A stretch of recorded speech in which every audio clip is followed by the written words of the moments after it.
Hi darlings, ரீசெண்டாக நாங்கள் எங்கள் மாமியார் ஒரு திருவிழாவுக்கு தான் போயிருந்தோம். ரொம்பவே சூப்பராக இருந்தது. நிறைய விஷயம் புதுசாகவும் இருந்தது. கிராமத்து திருவிழா தான் ரொம்பவே அழகாக இருந்தது.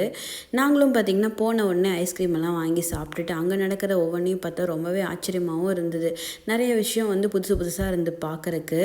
எல்லாமே திருவிழாலாம் கொண்டாடி முடிச்சுட்டு பொங்கல் வைக்கணும்னு சொன்னாங்க எங்கள் அத்தை. சரி ஓகேன்னு ஈவினிங்காக போயிட்டு பொங்கலும் வச்சுட்டு தீமிதிக்கு எல்லாமே ரெடி பண்ணிகிட்டு இருந்தாங்க. அதையும் போயிட்டு நாங்கள் பார்த்துட்டு இருந்தோம். அதுக்கப்புறம் சாமிக்கெல்லாம் பொங்கல் வச்சு படைச்சிட்டு வீட்டுக்குமே நாங்கள் எடுத்துகிட்டு வந்தோம்.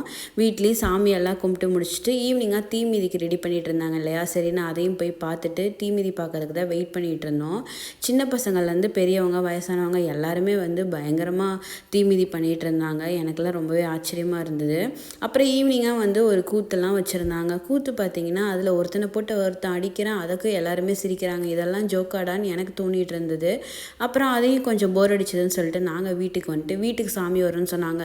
சரின்னு வீட்டுக்கு சாமி வரதுக்கு எல்லாமே ரெடி பண்ணி அதுக்கு படைச்சி வச்சுட்டு இருந்தோங்க.